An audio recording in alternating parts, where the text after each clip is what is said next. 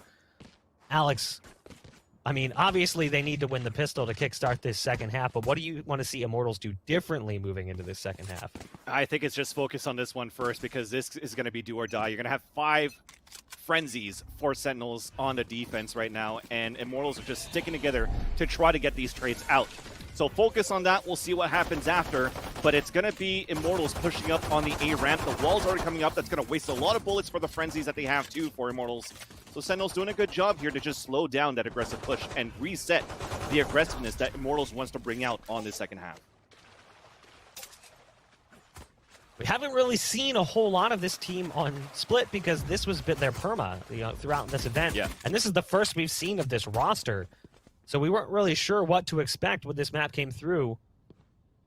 And we still don't really know what to expect from them on the attacking side. Maybe things will turn around, look a little bit better for them. Dapper continues in the rampage. They try to dive down into the ropes, and it is just not good at all. They've got a great setup with Dapper, Zoms, and Sinatra. Double-digit rounds right off the bat of the pistol. 16-2 for Dapper, who has been playing so incredibly well. A thorn in their side, constantly on the lurk. And now here on defense is going to feel even more comfortable as Cypher. But even then, he gets spotted, he gets a first kill. They want to chase him down because they know he's technically on a reload. Baits them into ropes where everybody rotated from Sentinels at that point. They did such a good job for Immortals to bait out so much utility at the beginning. We're talking about smokes. We're talking about a wall. I'm even sure Sinatra threw paint shells when he rotated back from E-Heaven. So what was left for a retake for Sentinels after that if Immortals did decide to rush towards the B site? Pretty much nothing. But they were so focused on using shot up or trying to avenge the kill onto Dapper inside ropes that they just fell into a trap of 2-3 frenzies getting ready to trade off. And that is not a win you could take definitely on such close quarters and should I say, a height opportunity for Sentinels with Immortals dropping into Vents too. Height advantage. Now here we see a Force Buy come in, but Immortals, they didn't do it off the back of spike placement in round 1. They didn't do it off the back of kills either, only taking down one player You need from it. the opposing side. But what can you do? Like, you gotta make something happen at this point. Yeah. You have the satchel charges to try to come in, and that's what they're doing here, and let's see if they can trade it out. I mean, they're going to be trying to take out Zoms, who's playing on the site. Shot Up makes quick work of them. Sick, though, with just a frenzy. Great shooting on that angle hold. The spike will be planted, and it's a 4-on-4. It's a great opportunity for them, but Sinatraa came in with the nade, flies into the site as well. Sinatra's going on a rampage. And just like that, they're back in the site. 3 players survive. The defense that should have been strong, they had time to set up the post plant, just completely crumbles as Sinatraa goes full Superman and just flies into the site, tape flowing in the wind behind him, and takes out 3. And that's it. We saw it off screen, but you saw it from the POV of just Sinatraa flying through a heaven. And these are highlight reels that he's able to do. We've seen this before, the way he satchel charges into elbow and just sprays everybody down with SMGs, with rifles, anything that you want. He's going with flare into this site. And this is a Sentinels that we know. Just play aggressive, play in their face, which is the play style that Immortals and LG kind of have versus Sentinels too, where they actually won these victories versus the Sentinels team. So I like that they're trying to fight back with the same type of grit, and it's capitalizing for them because every single time we're seeing it. What is the answer that Immortals have for Sentinels? They are trying different things, but every single time, look at this. The first blood usually comes up in favor of Sentinels every single time. It is important to note that when we saw what their options were, either this or Haven, we knew neither one would work out well to kick off the series for IMT. We ultimately expected Sentinels to take this first map. And I think Immortals maybe expected that a little bit too. This is their perma. They haven't played it once throughout the event. Clearly, they didn't feel great on the map. And what we've seen, it's not like they were hiding anything they didn't want somebody else to see because it's not working out so well for them. That said, they do at least have site control here. It's a 3-on-2. The opportunity is there. They managed to get the spike down, but it's come down to a 1-on-1, and Zoms with the sidearm still able to win it. So despite the numbers advantage, site control as well, spike going down, still not able to hold against Sentinels, who finds round number 12, just 1 away from taking us into map number 2 with a 1-1 tie score. And weapon advantage too. Think about it, that they won 2 rounds in a row for Sentinels. They had a couple of guys that are still at SMGs. Zoms being one of them on a retake, getting a kill with a Spectre and switching over to a Classic to still manage to get the last kill. This is textbook Sentinels of like dominant NA Sentinels that we know. Is this going to continue on through the series? I hope so. And even look at how much confidence that they have. They're bringing in 2 Odins into this round. They're sending a message here, Rock. It's not like, hey, we're off here and there. It's just like, hey, I mean, there's a rant that came on from Shazam earlier on in the week there that you guys could probably find in the forums. But it shows how any type of playstyle that they want to play for Sentinels, it works out for them in the long run too. I think part of it also is that Dapper is kind of a troll sometimes. So I think he's feeling pretty confident that he's like, I'm going to make this work even with Odin. I'm not scared, worried, or concerned. Sinatraa goes to this weapon all the time, more typically when he's playing the role of Sova. There's the ult being utilized as well. The rocket's going to come out. It's right behind Chemicals. That's the 3rd on the round for Sinatraa. And just like that, Sinatraa sets the team up for success as Dapper comes in and picks up the split, the remaining 2 pins. It's a big map 1 victory for Sentinels. 2 Odins into B Heaven and just spraying down to get kills, tying up with Sinatraa running down with the showstopper. I'm just looking at the scoreboard that we don't have on a screen here, but Sinatraa had 5 first bloods in this game. Shazam had 4 first bloods in this game. You look at the Immortals, how many first bloods did they have? Only 2 in his whole series. Shot up with 2. So that means that they were so good in shutting down what Immortals were trying to do here on the attack, but at the same time, when they were trying to defend, those duels, those battles that were in the garage towards mid, towards A side, was always in favor of Sentinels. Just an incredibly brutal first map, but would things have gone any better on Haven? Maybe. No. Probably not. Honestly. I'd say either way, if you're Immortals, you knew you were going to take a beating in map 1.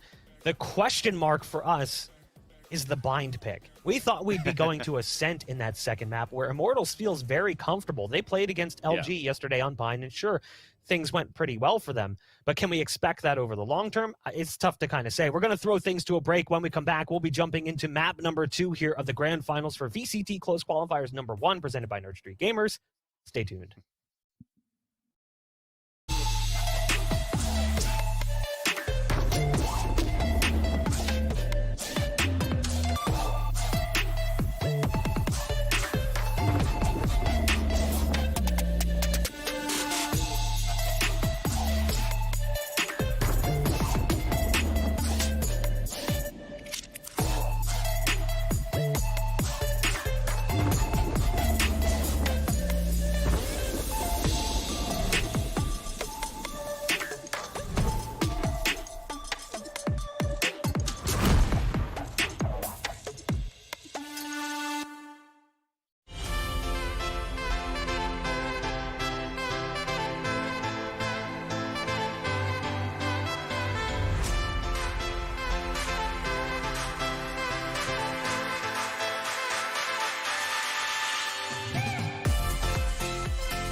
Contrast stitching, curves that'll hug your body, adjustable arms, custom embroidery, memory foam pillows, changeable color inserts, lay flat recline, removable logos, soft durable material. Yeah. You like what you see, baby? Zip chair.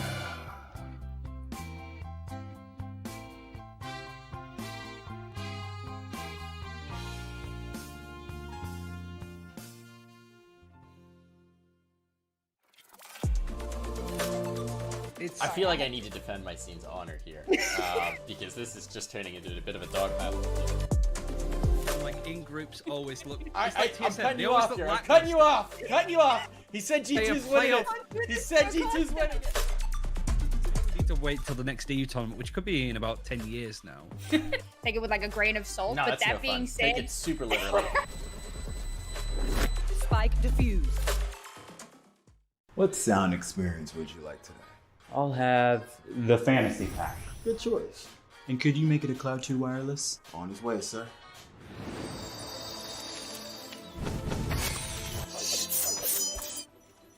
Sounds amazing.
Sentinels kicking off the series with a spicy map 1 victory, a big one over IMT, trying to set the pace for the series as well. Welcome back to the VCT closed qualifiers presented by Nerd Street Gamers. My name is Bach. Joining me on the show is Vansili. After that first map, you do worry a little bit about IMT, just because of how things have gone. But we'll talk about that in just a second. I want to give a quick shout out to our sponsors who have been helping make this event possible, most specifically HyperX. You can see this fancy mic behind me, by the way, with RGB. It's quite beautiful. Legendary comfort goes wireless with the HyperX Cloud 2 wireless, built to be an ultra comfortable gaming headset with an amazing sound. It's no wonder that it's become the preferred gaming headset for millions of gamers. I've had some HyperX headsets over the years, and they truly are fantastic. Make sure you guys check them out if you're looking for a new one. Now, looking at that first map, how Immortals played versus Sentinels, maybe they need some new HyperX headsets because things didn't go so well for them in that first map at all. Didn't I hear like rumors too that Shut Up plays with his headphones backwards? Headset backwards. Yeah. So imagine you have HyperX Cloud 2s that are wireless. Now you can wear it backwards, run across the house forwards, to upside down. Exactly. Cross your eyes like LeVar Burton in Star Trek. Whatever you want to do, it's your world. But, I mean, if you want to focus back on that previous map here, Buck, I mean, for Immortals, you're just throwing that out the window. Again, when we're looking at this series, either it was going to be Split that was going to be banned, either it was going to be Haven that was going to be banned. They probably had to meet their demise on that second map. And you know what? To make it fun and to make it an exciting BO5, at least for Sentinels, they're coming out to fight right off the gates. And it replies anything that they tried to do. We talked about, hey, was it a good idea to see Gangster right now with that Sage? As we see them a lot right now, Stellar using it for LG. You see Sick using it right now onto this map for Sentinels. Can they try to replicate that type of dominance that these players have as a Sage on this map? And it seems as though it wasn't enough. Like the walls that came up were very going for individual plays for Sick, sorry, not for Sick, but for Gangster at the beginning that didn't pay off for them. But when they actually tried to fight back by having more body swords at B main, yes, it was a little bit of success, but that mid round, that late round was always in favor of Sentinels in the end. Looking at the map picks as well, we were talking about it coming into that one. Immortals kind of had a 50-50 of suck. It was either Split or it was Haven. It's like we can play them on their best map, or we're going to play them on a map that they're also really, really, really good at. Correct. So they went ahead and banned out their best map. They've already played them as well on that map. They lost to them earlier in the tournament. I think it was in the open qualifier phase when they played against Sentinels previously. And lost on Haven to them. I think 13-8 was the score. So we're going to be jumping into Bind now, a map that Immortals does look good on. I feel like we spent a little bit of time harping on the fact that they didn't go to Ascent and they decided to go to this instead. We watched them crush Luminosity yesterday in the upper finals. They've also beat Gen G in similar fashion, both games 13-3. They went to overtime against Xset 15-13, 13-6 victory over Envy. So in that regard, they are undefeated on this map throughout this portion of VCT. So it's still a good map for them, just not one we see them play as frequently as we do Ascent. Definitely, and when you look at the map for Bind right now, is now they take the attacker side first for Immortals. I did mention it before, Shot Up and Chemicals being the one that usually lights up the scoreboard for the attacker side. How would they do it this time? And you even see right now, are we baiting in a Euro pick for a Shot Up, which we saw from Energy Shanks before on this map. They looked pretty good for a certain half until he fell off a bit. So if Shot Up is actually going to use Yoru at this point, is it going to be something new? Something... No. Never mind. No, Just baiting it He's out. going to Phoenix. He likes to play the Phoenix on this map. This is the standard tried and true agent rotation that comes in from them for Bind. That's it. And the name of the game pretty much is that Showers control that Immortals were doing that very well on the defender side, doing it very well on the attacker side, but still always leveraging Shot Up and Chemicals to get those entries if they want to split back into the B side. What answer does Sentinels have for that? Well, they have somebody like Sinatra, like Sick. I think I remember seeing Sick on Raze at some point too, and Sinatra on the Phoenix, but we're switching things around for this series as well, because wasn't it like First Strike we had that highlight reel of the 4K that came out from Sick? So they have a little bit of an agent change for Sentinels, at least just on their duelists, but both of these players are still very good on these two agents. Yeah, looking at the past, Sinatra would typically play Phoenix on the map. Sick would typically play Raze. You would see Sinatra actually go for that curveball peek out mid occasionally when he was feeling confident, or run it back, pushing down short A, or even pushing long B. Wherever he really felt like it, he'd sometimes take Portal as well, come up on the flank behind Showers. So it'll be interesting to see that role swap, but this is something we see from Sick. Sick is like one of the most versatile players in North American Valorant. There is not an agent he doesn't play. It feels like he is constantly jumping from role to role. And plays even them looking well. at the Nerd Street Gamers Winter Championships, the last time we saw Sentinels in a best of 5, 5 maps, 5 agents. Breach, Sage, Phoenix, Raze, and one more agent to close things out. The awkward and bizarre healer that we haven't really seen a whole lot of in this event. Okay, so we actually have a mispick apparently from Shazam, so we're going to remake the lobby. But I was going to say Sky, which is the one agent that we don't really see a whole lot of throughout these events. Maybe on Icebox we'll see Sky come in, but I feel like we don't see Sky very much or very many other places. It's typically there only.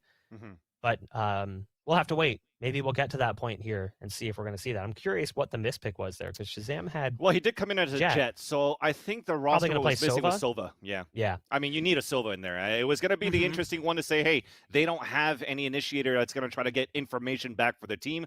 You just mentioned Sky. Sky is a team, an agent that maybe some players use. We saw it from TSM. We saw it from TSM. We saw it from Envy. But at that point, you don't have anything at all to try to play those retakes. Get that early information from Long B into Fountain at the same time if you're playing the defenders, and there you go. He is going for that Sova. Nothing really out of the ordinary at this point now for Sentinels, because even in general, looking at this composition, or even at the map for Bind, Jet seems to fall off a little bit more. Yeah, big time. We see a lot of teams go away from the Jet pick on this map, especially teams that are proficient on the map in general. So we'll have actually a mirror comp with both teams bringing the same composition into play. Not entirely surprised. This is the somewhat standard meta for most teams on Bind. The thing to watch out for is going to be Immortals on that defensive side. When you start seeing Nature and JC Stanny get aggressive in showers from the defense, they were very good in that series against LG doing just that. They are going to be starting on the attacking side, though, so we'll get to see a little bit more from them on that side of the map. We didn't get to see too much of that in their series against LG just because of how lopsided the score was in that first half. Definitely, and when you talk about the aggression that you have from Immortals, eventually we're going to take the defender side on the showers. There's also two great players that can fight back, and again, that's going to be Sick and Sinatra. Who knows if now, as both of them playing as duelists, are they still going to work together, or do they want to mix things up? Maybe a Sinatra and Zombs, a Dapper and Sick. But for this round, we're finally into Pistol, and this time it's going to be 8 Frenzies instead of 9, but it looks to be a potential bloodbath towards you very soon. Well, hopefully you meant U-Haul and not me specifically. I'm not prepared for that. We'll see what's going to happen here. Sick gets the first pickup on the round. Nature dropped, and that kind of scares them away a little bit. You can see them backing off after the initial push didn't work out so well. No success gained, and a player lost. Now, the B-site defense is a little bit weakened. You've got a high cam up just outside of Hookah from Dapper. That'll allow a peek down into sight. Should they decide to take it, he'll be able to get that intel. You can see it right there just sitting on the wall. Dapper, though, has now snuck into Cubby. Shazam is using his Al drone to spot anything out over on Long. There was no one there just yet. But they're going to be figuring this out pretty quickly here. We might start seeing players shift over. They've also got 2 players positioned ready for a quick pinch through the port, but we can also see a port back here from IMT. We'll see what ends up happening. There's the push into the site. The camera's going to give away the first position. Dapper's taken down, a shot up, moves into sight. JC Stanny with the execution as well onto Shazam. There's the portal play with both players coming through. Sick now has to make a move as the hot hands comes through. The nade is out as well. Good damage coming down. And we're suddenly back in an advantage here for Sentinels. Just like that, you snap your fingers and they're back on the site. So they got great openings for IMT, but they couldn't control the site. Yet again, their post plants. It's not working out for them here in the Pistol. Yeah, and it started off well, at least for Sentinels too, like forcing out the hot hands from Sick at the U-shaped hallway when they were actually trying to push up for Immortals. They know that utility, if they want to ever come back towards the A side, it's going to be weaker, but as they get into B, it's fully open. They get a couple of openings, post-plan situation. They were in great, well, not necessarily in great positions yet, but they still had a great numbers advantage. But when it came back to Sentinels on that retake, my gosh, that was fast. All those frenzies that came out for the trades, you saw that Shazam didn't have it on that first round because he still had a Shark Dart and an Owl Drone, so he was trying to scout that out for Sentinels at the beginning, where the Owl Drone didn't scout anybody. So they did get surprised going to the B site. but the retake was just well done for Sentinels. Again, playing for a setup. Those kills went out so fast, so they were ready for immediate trades. This round, quick rush, split from Immortals into this B side, jumping in the air, trade back and forth, as it's not so bad to start for the Immortals. Again, Sentinels rock solid. Nice shot from Gangsta. Point blank range with the Sheriff. Limited success for Immortals here. Couple of kills, 2 in the round. But now we'll see the buy come in. We'll see what Sentinels decides to do. They've had pretty good success rate in these bonus rounds that we've seen, at least looking at that first map. 6-0 to start things off. Already has the ult available. Crazy. I feel like we're going to see it here. We might see the portal play. You can see Sick is on long B currently, so we might see a play towards port, or we might just see a charge down long B. But I anticipate that play coming out. Yeah, probably recon dart towards Fountain, and then go for the owl drone through the teleporter if they don't see anybody there. And then you have Sick that's going to go through with the run it back right after. But they choose otherwise. You saw that he did pull out the owl drone, but then decided to say, look, we haven't heard any type of early opposition towards the showers yet, because Zoms is already in there. And then finally, there you go. After that recon dart got shot into the showers, Sick pulls it out, and now there's going to be pressure on both sides. So they know it's a default for the Immortals, and Sick is just going to battle down Fountain. That flash made it difficult for him to spot out his target, but damage was dealt. As JC Stanley is limping away from the battle. No Sage this time around, no heals to bring him back to full HP. Yeah. So IMT is going to be working with one player severely limited. It looks like they're going to be heading back towards the A site. You've got 2 players currently in showers, 3 here on the defense. There's 1 in U-Haul, 1 playing back behind APC, and then you've got 1 up in heaven. That would be Sinatra as Raze. Nice fat paranoia to try to slow down the push. That allows Dapper to get into the corner. Dapper from distance able to find a quick kill. Zoms is there as well. And again, the SMGs proving to be way more powerful in the hands of Sentinels than the rifles are for IMT. The last player on the site is trying to escape through the showers. JC Stanley just wants to get a spike plant out of this. Sick says, no way, not on my watch. The last remaining player is Gangsta. And while he's back on his trusty Sova, there's not really much that can be done here. Just looking to take out 1 or 2 more players and then save the rifle yet again. Has the ult to bring into the next round, but it's another one on the scoreboard, and there's Zoms. Ready and waiting for Gangsta. It's 3-0. Sentinels have not stopped. Where they left off in that first map, they pick up in the second. Yeah, it was difficult for Immortals to take over that A site after the initial battle towards Fountain, because when we clicked through the players quite quickly, we still had a full kit for Zoms, we still had a full kit for Sinatra playing up towards Heaven. They even double up in SMGs in towards U-shaped hallway, and the fight was perfect in their favor for Sentinels. There was no trade there. Again, that story comes back into these 1 versus 1 battles, or the face-to-face battles always seems to favor Sentinels. And you could try to pull out as many utilities as you can. You could try to push as many times as you can as a team, but if you're not getting those, those kills like that, like they're doing right now for Sentinels, you're into a very steep uphill battle to try to come back. Sentinels are sending a message, and they continue to send it right now in the second map. This is the Sentinels we expected to see earlier in the event, but they seem to struggle at times. Here, though, they look buttery smooth. Oh, yeah. As it's IMT who is having a difficult time against them. Now, as I say that, I cast or curse it a bit for the Sentinels fans in chat. Standard. Sick is the lone defender now, getting flashed out, has to be careful. I'm not sure they spotted him inside that smoke. That'll allow him to stay in this position a little while longer. The bullet's pouring through the wall from the Odin. You can guess who's got that one. Sick finally pokes his head out, but the biggest problem, look where the spike is. So far away from the play that they couldn't really make a move. Luckily for them, in the meantime, Gangsta kind of snuck up on this A site, got behind them, and now they've got a player advantage, and they've got that ult to work with as well. So they've got Hunter's Fury to try and make this a little bit easier. They've got to face off against Sick and Sinatra first, though. Yeah, Sinatra, he has 2 blast packs if he wants to try to jump into the site. For Sick, I'm pretty sure he has a couple of curveballs still, but we have great positioning for Immortals. Looking to double up, there's that curveball from Sick, but the double peek from JC Stoney and his teammate from U, leaving Sinatra by his lonesome. First contact is coming in from the showers, and that's going to spot Gangsta. Again, still having his ult, so he can fall all the way back towards spawn just to make sure that he guarantees this round. We tap the spike, we're trying to bait it out, but we don't even need it. We have the 3 players peeking at the same time, and the Thrifty comes in favor of Immortals. And who were the first 2 that got the kills on the board? Chemicals and Shot Up. Getting that getting the hookah control together and just opening up long range with a Sheriff and a Stinger. That's not easy to do at that distance. I mean, it was really Gangsta, though, with his lurk pushing through in that A site. If it weren't for him, this round could have gone very differently.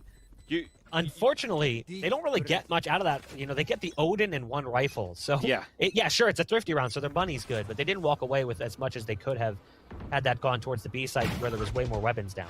Yeah, well, those 2 initial kills pulled out the rotation from the A side, too. And then when that Boombot came out and he shot it out, you think that the attack was going to come towards B, but Shot Up, this round is going to come with the run it back to clear out, create some space. Hunter's Fury to be countered by Shazam. Same thing to come to try to take it down. It's going to be Legolas mirrored. But still, nobody getting kills out of that one, but the space has been created. The site is almost taken, and Sinatra is still at the A cubby. Raining damage still for 2 kills, make that 3 into the round. And just like that, just 1 more to go. After that whole hiatus from the run it back into Hunter's Fury, it's just Sentinels running back into the site and dominating Immortals. Was that a Lord of the Rings reference? Yeah. I was trying to find something different. We always say that too many times. No, I actually started watching those movies recently with my kids, and they're loving it. So it's great for sleeping. It is.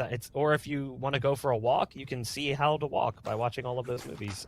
True. Because that's most of what those movies are, is just a whole lot of walking. Looking at this next round, the buy for Immortals is clumsy. It's not really what you want to see. Sick. Taken out pretty quickly, though, by Shot Up with just a Stinger. That's a fast kill coming in from them as well, and it looks like they want to explode off this potentially. Shot Up's taken out, and they've also got to worry about this player that's coming through. That's the ult being popped. At least Chemicals got the kill first, but the rocket is delivered. And in the end, it'll be brought down to 2. Nice paranoia coming out. Dapper's got to move behind the box, manages to find safety, and then just says, I see your spray, and I give you just a few bullets to the skull. Gangsta alone. It's a 1v2. The Aldrone's going to go out in response to the Aldrone that initially tagged him. Good movement to go inside the smoke. But the bullets are going to come through, and it's an interesting battle between the Sovas with some backup coming in from their Omen. That'll be Zoms, who's up now on top of the box. Nice paranoia coming out. Gangsta just hides inside the smoke, and the round goes the way of Sentinels. More of the same. 5 HP is all that remains for Shazam.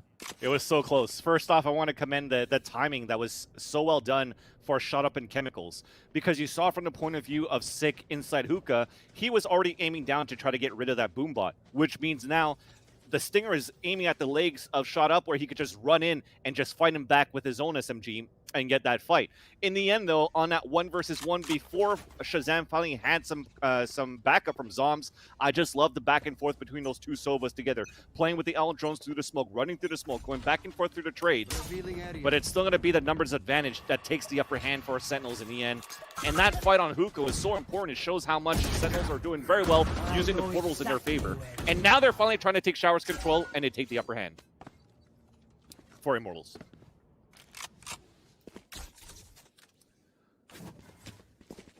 Sentinels looking great on the defense. There. The hat's been tossed out for Immortals to give away the positions.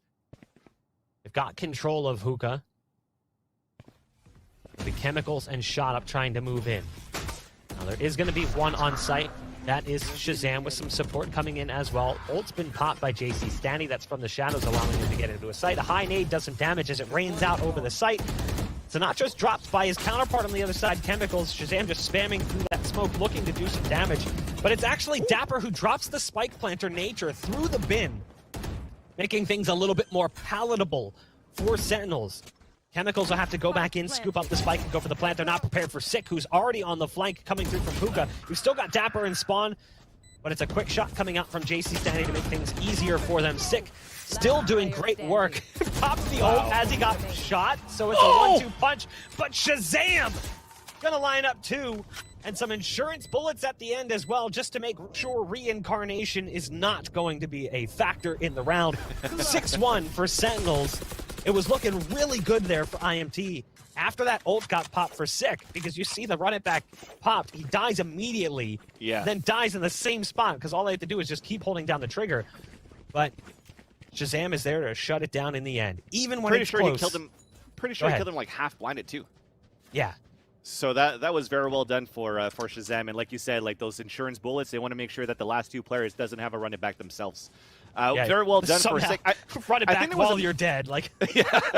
And there you go. Yeah, you see it from that replay in the pip. He was definitely full blind actually looking at that and getting 2 wallbang shots in the end for the last 2 kills. And I gotta say, there was a slight misstep being played for Immortals on a pulse plan, because when Sick was flanking at the beginning, he was making a lot of footsteps in Sands. Should have been heard there by Gangstar inside Hookah. Nonetheless, though, 6-1. Not much money to work with in this round for Immortals. Couple of Stingers, 1 Sheriff, and the first one all ready to fall as they continue this dynamic duo of Chemicals and Shut Up trying to take this Hookah control. And it's always that long-range battle where, yes, it worked a couple of rounds ago where they finally maybe had that first round. But outside of that, you need those rifles to come in. And when they have those rifle rounds, Sentinels are just fighting back right at the window against them.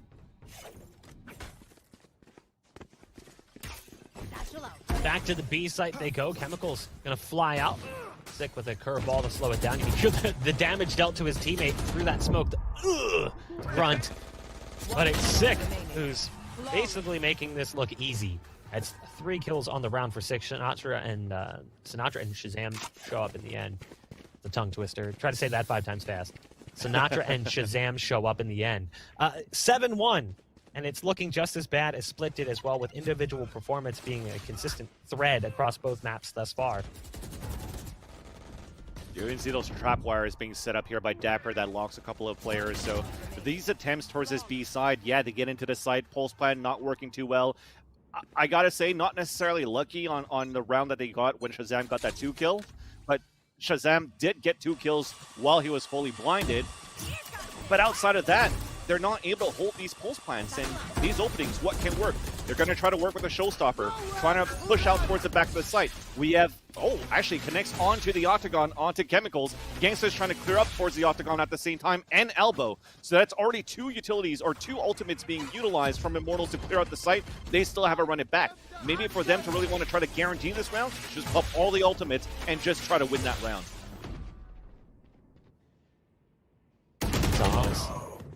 Actually bested by nature. I thought for sure Same here. Zoms was going to win that 1v1. But now they've got a decent opportunity. Cybercage is going to go down. The tripwire was taken out immediately. Shazam has to be careful as paranoia prevents him from really being able to do much on top of the Cybercage and Dark Cover that were present on top of him. Dapper up in heaven. Right here. Finding a shot onto Shot Up. Gangsta's in the corner by Cubby. And JC Stanley's got the crossfire. This is a great setup for IMT. They should be able to win this round with the numbers advantage and the positions that they've got. There's the boombot coming through first. That'll give away the position. And yeah, pretty quickly goes the way of IMT. That's what one would hope. They had solid post-plant setups, and this time they don't make any mistakes, and they manage to capitalize on those positions. Yeah, and it's not over yet. I think 7-2, yes, it looks very one-sided, but there's still a lot of Valorant to be played in this half. Seeing a 7-5 and 8-4, something very normal that we see actually on the defender side where they take the lead by 4 or 5 rounds. So I wouldn't give up yet as an Immortals fan. They're still looking for answers outside of the dominance that they have from Hookah control, and they had a few successes by taking over Showers control. So there's still ways to get control of the site, but again, as I mentioned in the first map, the mid-round, the late rounds for Sentinels seems to be very good for this team currently in this best out of 5, and we need to find that answer here for Immortals. But to start the initial round, it's to run it back, a split to the A side, and Sinatra and company of Sentinels will give up the site. Sinatra's in a great position right now. Oh no, the timing. Sinatra looks away at the worst possible second.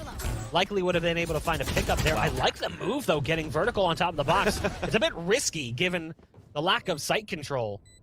But look at the positions right now. So many players over on the side of U-Haul. There's going to be a brawl in this direction. It's a back and forth volley of kills. 1 for 1 for 1. Zon's now moving in, gets the best of JC Stanley. There's one around the corner. Curveball's right inside of his face. That Shot Up coming out on top of it. It's going to be a 1v1. It's Shot Up versus Shazam. Shazam is towards the site, has not yet tapped the spike. Shot Up's coming around the bend. And Shut Up does what Shut Up does best. It's a clutch round coming in for IMT and a third round on the board. If they can close this half out 7-5, it's not too bad. That's right. That's literally what we were saying before. Literally what we were saying before. Just try to get these last 2 rounds. You've worked enough, actually, that if you look at this scoreboard now, chat, they're actually low in economy for Sentinels. So they still have a chance here to bring it to 7-4. But the thing is, it is Sentinels. And I've mentioned this to you, Mark, before we went into this series, is like, okay, well, thankfully, Haven's not in there, because when Haven is in the series and you see Sentinels with SMGs, rather, they're still very good with these guns. Who knows what's going to happen now onto Bind, because we haven't seen a lot of Sentinels since probably the last year. But let's see what they do with it on the defender side. And it starts off with them switching things up on the defenders a little bit by having Sinatra play all the way close towards Showers.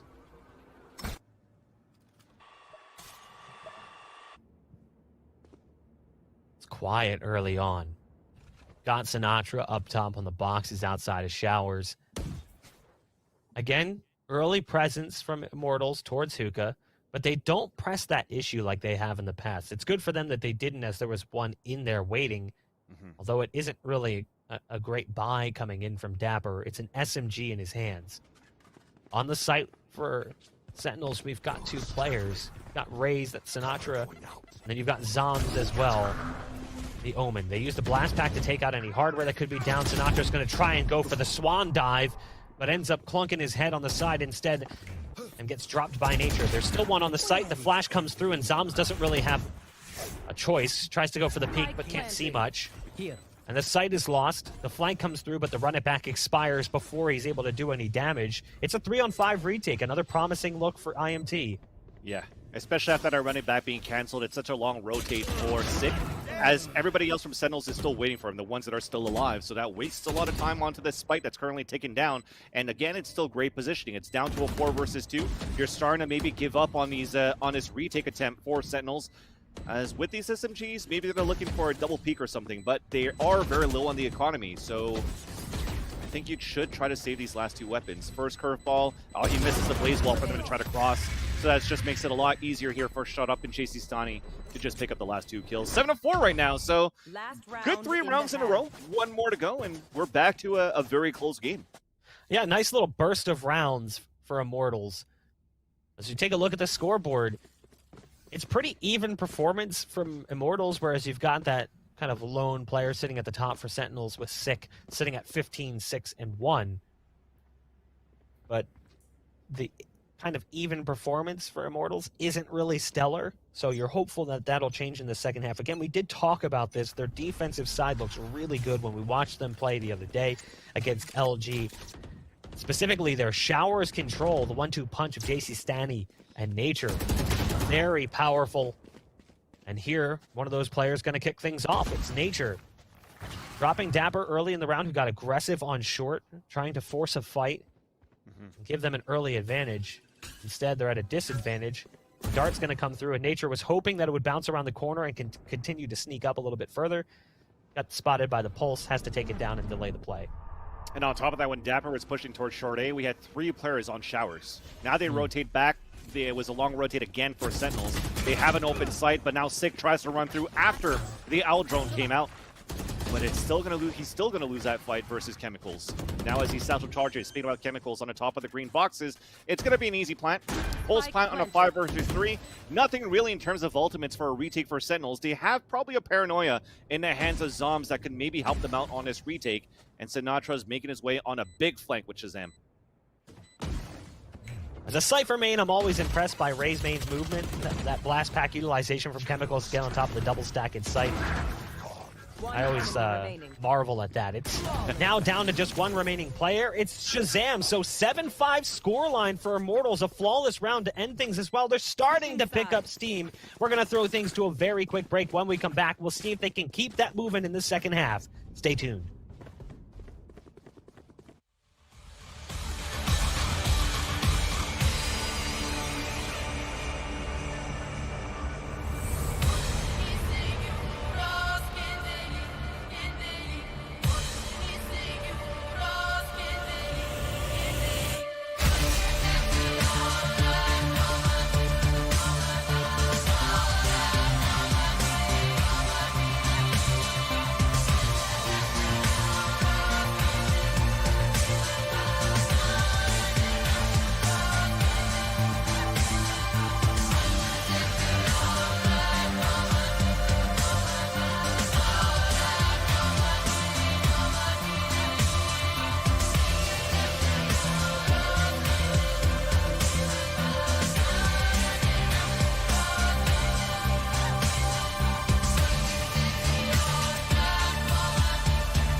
and right back into it we go.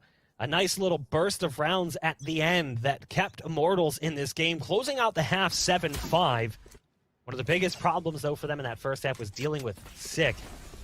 And we'll see how things shape up for them. I like the play coming in currently from Sentinels. They use the Shock Dart to take any Cypher hardware that would be down on short out of the equation, but they take significant damage on the intent to move up.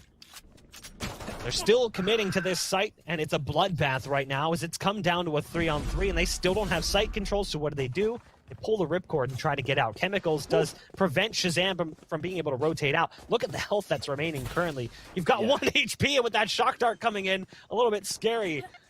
Going full pucker on the clench, and it's going to come down to that last player. Can he get killed by a dart? Is that possible?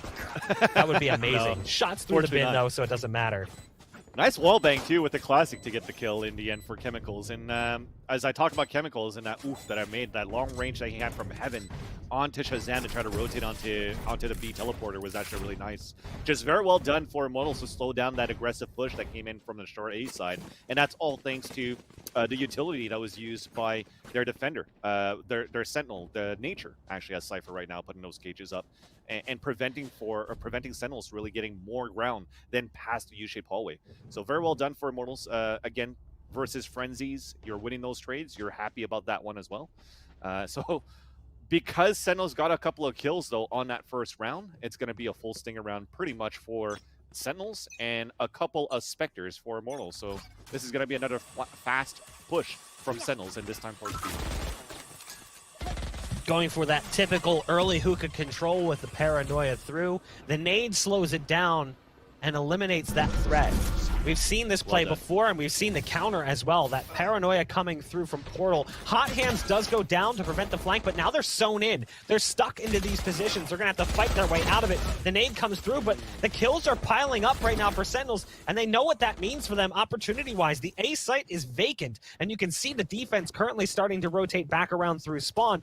They're not going to get there in time. So Sentinels will be able to set up a spike plant here, as the Recon Dart will give away the positions. They've already got one charging in. It's a headshot dink coming out for Nature, but the fatality, not a problem. Chemicals has to come in and do the remainder of the dirty work. It's a 2-on-3 numbers advantage for Sentinels.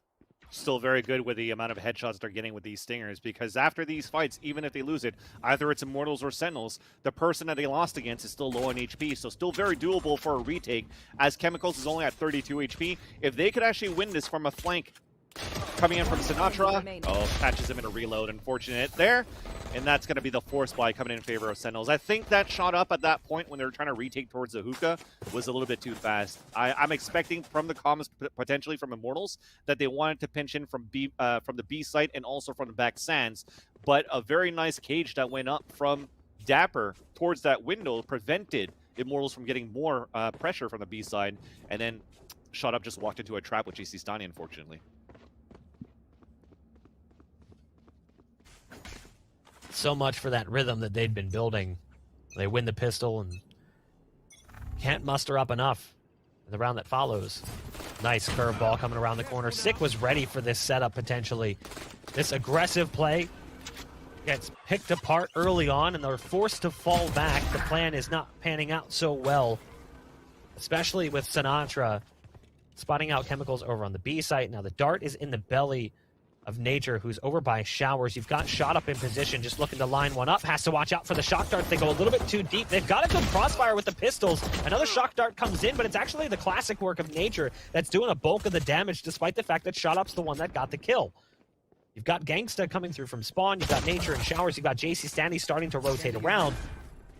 But another pickup on the round for Sentinels means it's a lot harder here for the last remaining player. And oh god, no one saw that.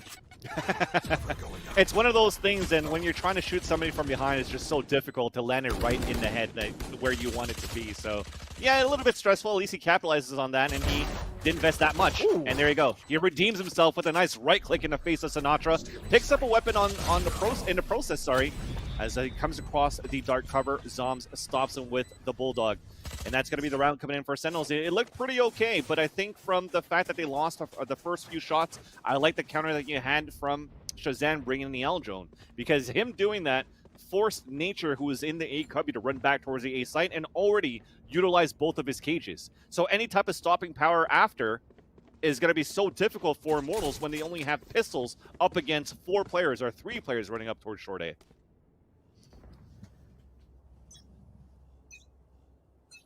It will be a buy that includes the op. Will we see that pan out a little bit better for them here on Bind than it did on Split? It felt like Sinatra was way more, or excuse me, Shazam was way more dialed in with the op than Chemicals was in map number 1. But then again, we didn't really get to see the op played too much for IMT as money was a consistent problem. Here's that Showers play we've seen from them before, but that's exactly what we were talking about. Oh Dapper just slides out, and that should not happen. You have the op on top of the bin, positioned there specifically to prevent that play from being possible. So the very least you'd hope if your op goes down, you get a trade, but no. Dapper on the duck slide back across, sprays one through the wall, and things are just falling apart here. Six going to use the ult, run it back, getting him out of Showers. Sinatra gets vertical yet again, as we've seen him do time and time again. And now Gangsta is the last player alive and likely would be better off saving, going back to the B site and grabbing the op that was dropped by Chemicals. Well executed there for Sentinels at the beginning of this round. From all angles, actually. Shower's control was pretty perfect from the way it was done.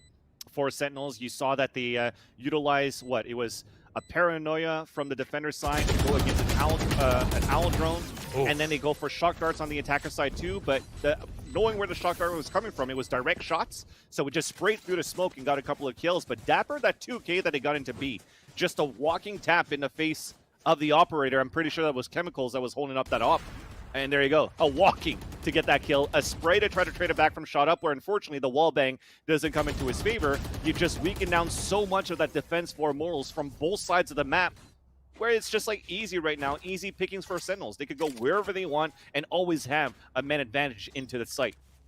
This puts now Immortals back into a mixed buy. You got a couple of stingers. We even have one with no armor, and that is going to be for Nature. Chemicals has nothing but a classic because it seems as though they want to bring that operator back into the next round to hopefully come back in the second half. But Sentinels, ever since that conversion that they had on the force buy of the stingers, have been making this very one-sided. Blast pack comes through. I like this setup with players coming through on the portal and trying to get a crossfire in mid. There's a camera down that at least spots out one player. Here's the footsteps of the other. They knew there was one in portal. Again, you've got Sinatra up on top of the double boxes using the blast pack to get a little bit more verticality, but it's a nice pickoff. Nature from distance with the stinger, able to cash in. Now Six got into backside sight. The rocket actually does manage to land somehow from significant distance post-mortem as well. There's a Hunter's Fury being utilized by the defense. Gangsta sending some shots out from the Sheriff afterwards as well. They've got a player advantage, but they don't really have the firepower. They're going to have to face off against the rifles. Zoms is sneaking onto the site. 30 seconds left. There's one currently in U-Haul and shot up again with the Stinger. The SMGs have proved to be very good for Immortals when they've needed them. In a pinch, they can go to those weapons and find some success. And they find a thrifty round here that they really needed because they did not want to let Sentinels get any closer to that magic number 13. Does the money break? No, but it's closer to that point for Sentinels. Yeah, for Immortals, you'll take whatever you can. And looking at that round, that last kill that just happened from Nature onto Shazam, I think it's a little bit of a misstep. He kind of ran in there by himself, maybe trying to take U-shaped hallway control, where he also has a spike on his back. So dropping that weapon early forces their early rotation. And like you said, Bach, when they have a numbers advantage, already knowing where the spike is down, but also where it's very difficult to retake back for Sentinels. And on top of that, to take U-control from the easy rotation from spawn. It was a lot harder for Sentinels to try to capitalize and get that spike back. So very well done to capitalize off the mistake. And speaking about trying to take that leverage to your side, it's going to be the run it back from shot up. Gets a little bit of information, a little bit of damage onto Zoms, but does not capitalize on the kill, which now Sinatra tries to move in with the showstopper and gain ground. Meanwhile, one to fall courtesy of Sick inside the A site. The showstopper ults right now working out quite nicely. More specifically for Sinatra than for his counterpart on Immortals. Immortals, excuse me, are down a player, but Chemicals does end up bringing it back and making it a 3-on-3. The site on B is completely empty. So they forced the defense to stack up towards A. Now they'll get a free spike plant out of this, and they even have time to set up for solid post-plant positions. What they don't anticipate is this cam from Nature. So Nature can use that camera to spot out player positions, but there's no one on the site. They're playing back off of this a little bit further away. They do have Neural Theft, so if they can find a kill here and Nature can toss out that hat, it'll give away the remaining players' positions. That Shock Dart might make it a little easier, but the Neural Theft is completely eliminated as a threat. And again, Sentinels do what they've done consistently throughout this series thus far. They shut it down in the post-plan. Despite having two agents that are able to get a little bit of information inside the site, we're talking about the camera from Nature. Then Gangsta threw a recon dart onto the wall into B. When it got into the site, though, they realized it was fully open. It did not ping anybody out. They're thinking, okay, well, they're probably elbow, hookah, but they did not expect a double player crossfire setup from Sick and his teammate over towards Octagon. So as they're trying to run across, it just picked off. Unfortunate there. And that's just off the great pressure that they had on the A side at the beginning of the round. Keeping Immortals where they don't have information of where players are at towards you, towards the A side, and even worse on a retake. So Sentinels adapting very well into the mid-round. One more time, mentioning that again. Mid-round, end-round. Very good in favoring Sentinels in this series so far. This round, it's going to be a couple of shock darts.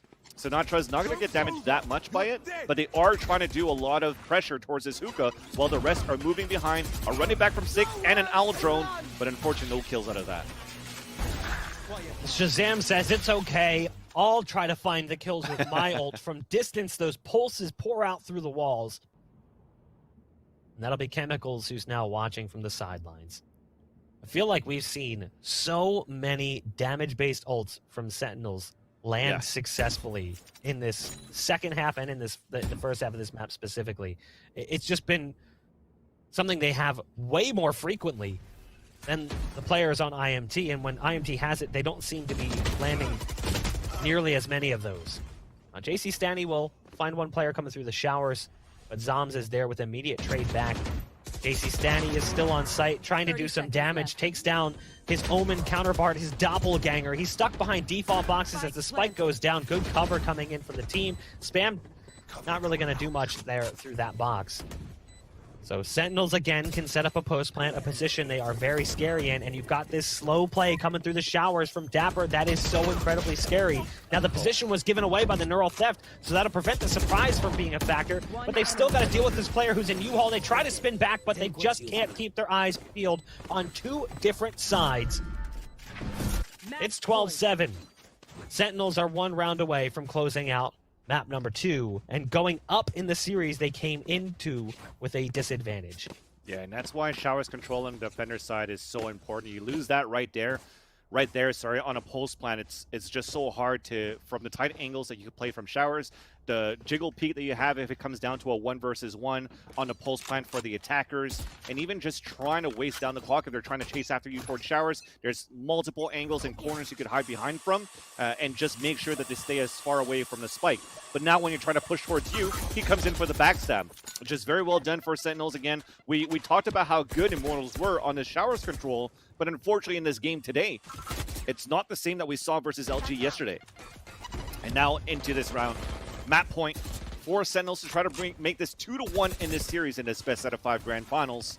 It's Sentinels now taking control and pressure of Short 8 and Hookah, but we are trying to fight back here as Chemicals is trying to spray with the Singer through the smoke, puts one at low HP, a double peek, but a body block, unfortunately, as two, or should I say a first one falls towards Hookah. Gangsta somehow survives with 1 HP. JC Stanny, who was trying to take this fight early on Short, spent his paranoia, but still used his dark cover to at least get one before being taken out. It's a 3-on-3 again with 45 seconds. Nature does have that great flank, like you said, coming through after pushing through from Showers. Are they prepared? They do turn around, but not in time. The rifle's going to get picked up by Nature. Great shooting coming in, and they're not out of this one yet. Shot up from up on heaven, squeezes a bullet over top of the box. And we'll find number 8 for IMT. They're going to need to win 4 more in order to force us into an overtime scenario. And for those unfamiliar, 5K, and they swap sides after every round. You have to win 2 in a row. Ult points reset to half should we end up in that situation. So it seems like it's still doable here for Immortals. Yes, they're going to be on a lower buy, but they'll have a couple of rifles, maybe small shields now for Chemicals in the end. He's going to go full shield and Stinger instead. And what I did like about Immortals on that previous round is that we talked about how good they were in Showers control and didn't work out. This time they're switching things up. Let's try to add pressure towards Hookah. They were able to surprise 2 players there, and they're going to try it again towards that area. So a Recon Dart, yes, is going to show that there's going to be at least 1 or 2 presence for Immortals inside Showers, but now they try to fight back towards Hookah, where the best agent so far for that, you see it, it's Sinatra. Boombot to try to clear it out. Paint shells being thrown, even the Sato charges, just to try to keep them back and preventing them from pushing forward into this Hookah control for the defenders. But again, it's a stalemate. There's no control yet, so it's still a very good win for Immortals in the end. They've done a decent job at keeping Sentinels out of Hookah early on, but these long-range battles have not gone their direction. Looking back a couple of rounds when Chemical had the op on top of boxes inside sight, unable to pick up a kill onto Dabber that should have been theirs. Because of the nature of that last round win, their money isn't fantastic either. So they're down to 3 players here as the site's been lost. JC Stanny, again, trying to do the Lord's work for Immortals. But now it's all fallen onto the last remaining player inside Hookah. The position's given away, but Nature is still fighting for this one. 2 quick kills come out from the Cypher mains.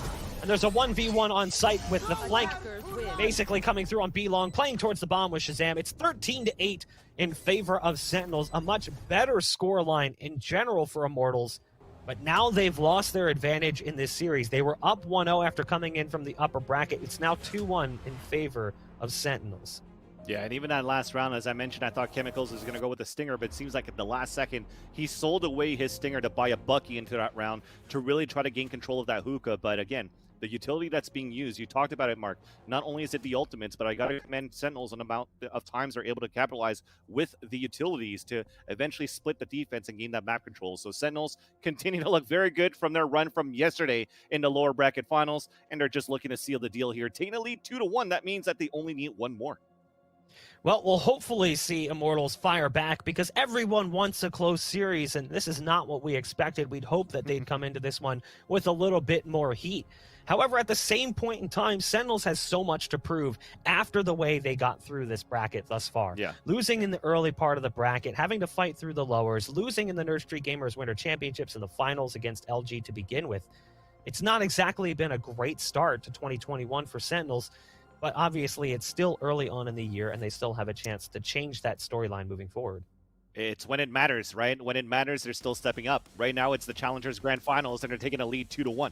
So I got to say it's maybe a bad start for the Nerd Street Gamers, but when you're thinking about the bigger picture, the bigger circuit with the Challengers Tour or the Challenger stops for the Champions Tour, Sentinels are still here to play. Well, I want to give you guys a little heads up on things that are going on currently with Nerd Street Gamers. Want to shout out specifically the Nerd Street Plus program that was more recently launched by Nerd Street Gamers. You can save $25 on NSG's March Valorant tournaments with Nerd Street Plus and 50% discount on both the March Monthly and the March Open Qualifier. That is absolutely huge. Head to nerdstreetgamers.com/plus for more information. We're going to throw things to a break. When we come back, we'll see if Immortals can try and move this series further on into the map pool, or if Sentinels is going to be shutting things down 3-1 and proving that they are still one of the top dogs in NA. Stay tuned. Oh, baby. Contrast stitching. Curves that'll hug your body. Adjustable arms. Custom embroidery. Memory foam pillows. Changeable color inserts. Lay flat, recline. Removable logos. Soft, durable material. Yeah. Like what you see, baby? Zip chair.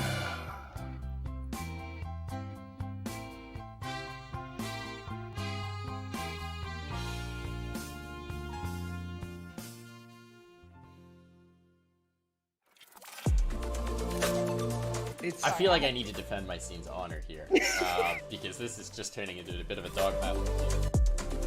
Like in groups always look. I'm TSM, cutting they you always off look here. I'm lackluster. cutting you off. Cutting you off. He said They G2's have winning it. playoff- He said G2's winning it. Need to wait till the next EU tournament, which could be in about 10 years now. Take it with like a grain of salt. No, but that's that no being fun. said, Take it super literally. Spike defused. What sound experience would you like today? I'll have the fantasy pack. Good choice. And could you make it a Cloud 2 wireless? On his way, sir.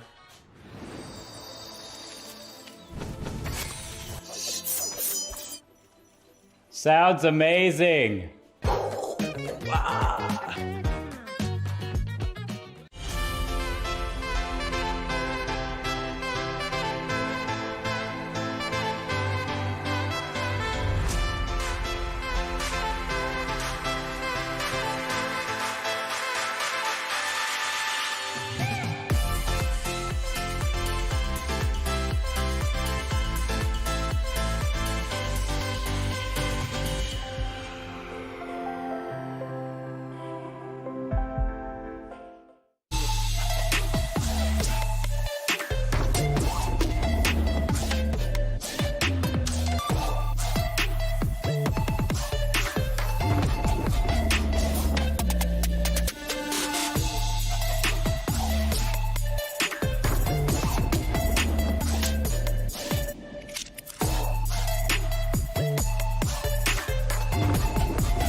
Well, we were a little concerned coming into the series based on the map pool and the depth of play for Sentinels, and they've proved that we were right to be worried.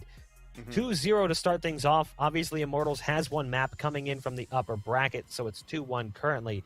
We move into map number 3 now, which is going to be Icebox, and we'll see if Immortals can finally find some success here against Sentinels. This is the VCT Closed Qualifiers presented by Nerd Street Gamers. My name is Bach. Joining me on the show, Van Silly. Map number 1 was not good. Map number 2, slightly better. So maybe Immortals is trending upwards, and we can see a victory here. Thoughts on Icebox? I think it's very similar to what Sentinels Dapper was tweeting before. It's like, hey, they just want to do it for the content versus LG. Well, maybe Immortals wants the same thing, because when you look at this best out of 5, the 2 maps remaining are Icebox and Ascent. And when you look at the past history of Sentinels on Icebox and Ascent, it's always a toss-up. They could actually lose these maps. So looking into Icebox now could be a very interesting one where, you know, looking at overall, at least in the series, I still feel that Immortals needs to find their footing.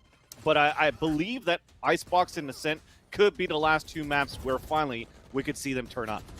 The thing is, though, for Sentinels looking at that roster on Icebox today, they might bring some changes that or they might continue with the changes that they made yesterday versus LG. A difference that we see for Sentinels now is that they got Sinatra away from Raze, and he picked Reyna in that map. While for Dapper, he dropped Killjoy and brought in Sage into the map, and it worked very well for them, at least for the attacker side. The attacker side looked very one-sided for them. They looked very dominant on the attacker side, but once they took the defense, you finally started seeing LG come back into the game. Can this be the case now for Immortals 2, where they might struggle a bit against this new comp versus Sentinels and then try to fight back? Because again, I talked about playstyles that are very similar for Thief, for LG, and for Shut Up for Immortals. Come out and fight. How can it get away with the kills and dismiss that Thief's able to do, that Shut Up could very much well do at the same time? So I think for Sentinels, their solution is, and their answer is, let's play the same game and play it better. And you know what? They have Sinatra to do it. I couldn't think of anybody better to fight back with. Yeah, one thing I do like is when we see Shut Up play as Reyna. I feel like Shut Up on Reyna just clicks a little bit differently than Shut Up on Phoenix. That's not to say that Shut Up has bad games as Phoenix all the time. Sometimes we see insane performances, like against Xset earlier on in the tournament, where it went 15-13 and he finished with 37 kills and 367 ACS, 219 ADR. That does happen, but I feel like the performance from Shut Up on Reyna is a little bit more consistent. I feel like we see that more frequently, and we'll see if that's going to be the case here. Now, again, reminder, we watched Immortals play this yesterday, third map against LG.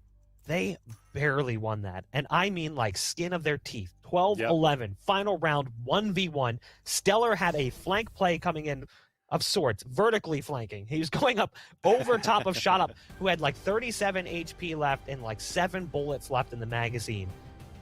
But unfortunately, so did Stellar. Both players were low on HP. Both players had a magazine that wasn't quite full.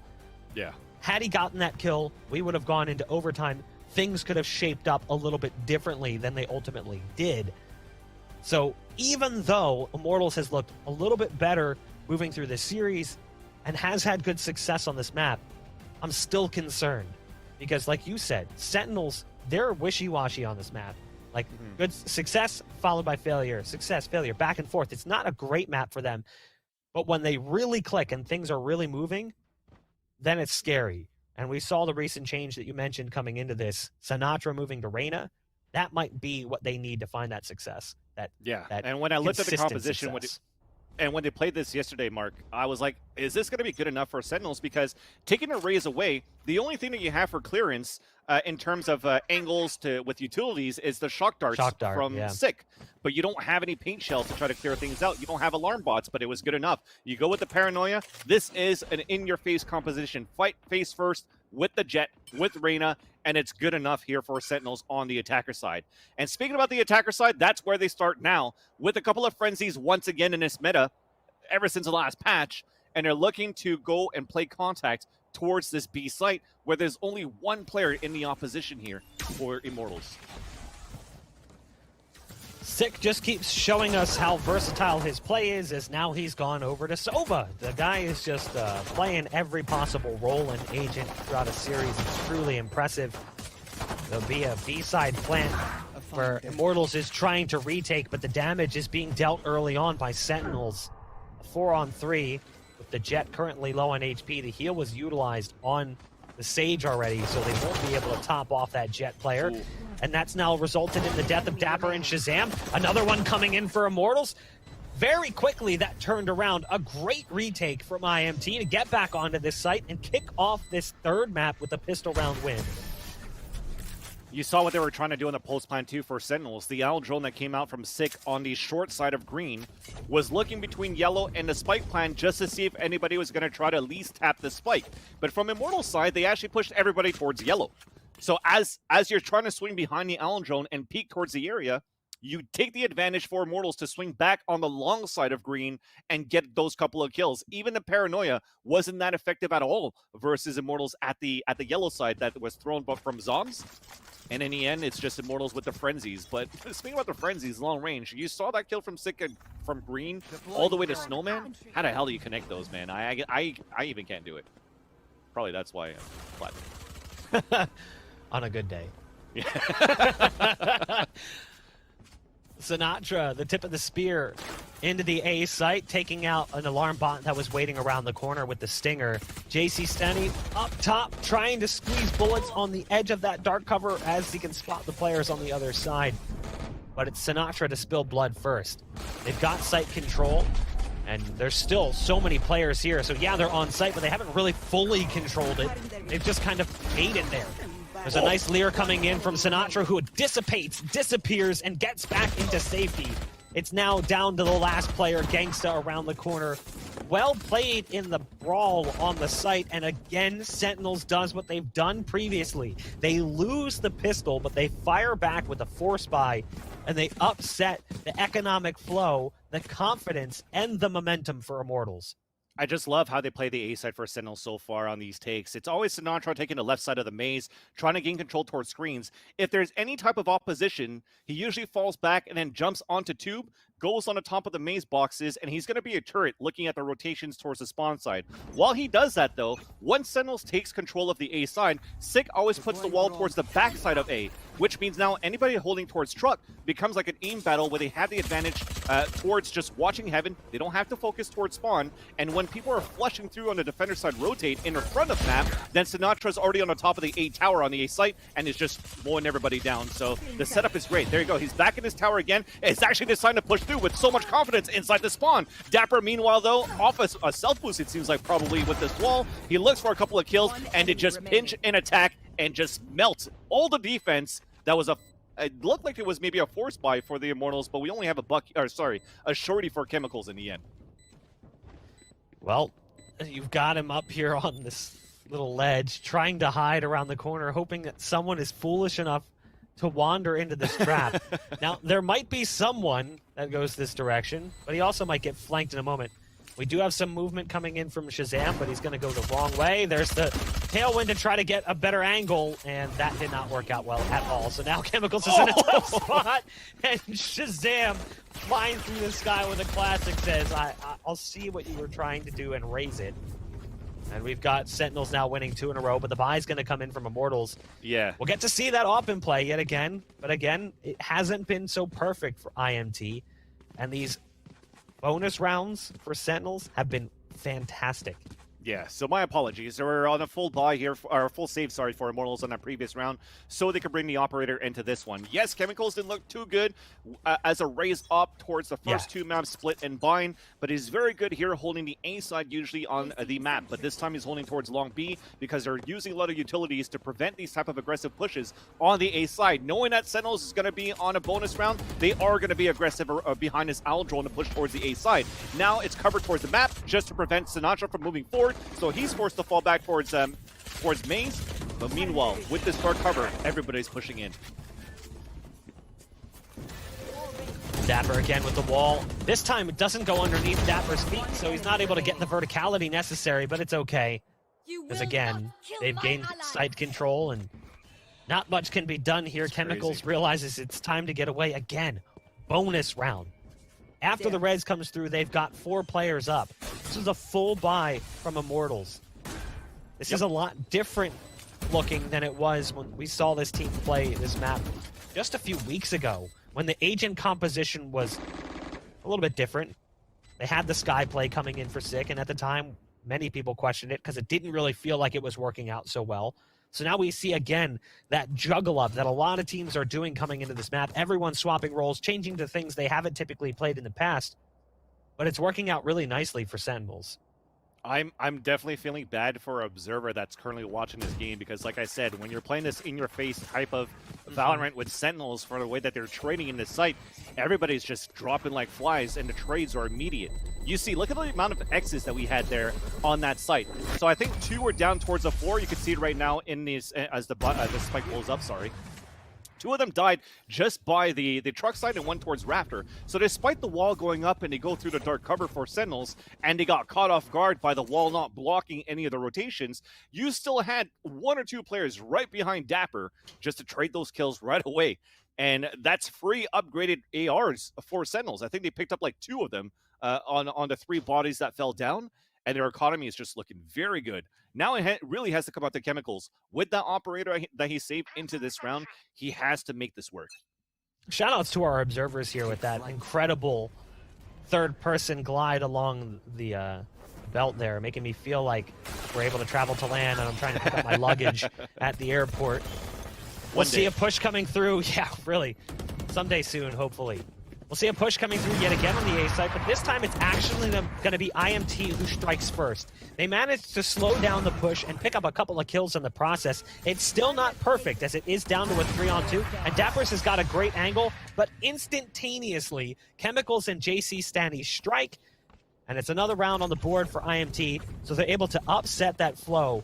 But the problem was, coming into that round, Sentinels had so much money. 9,000, 8,700, like 6,700, 7,600 on some of these players. Sentinels was stacking cheddar to the roof. So it's going to take a while for Immortals to chip through the credit pile that's built up for them.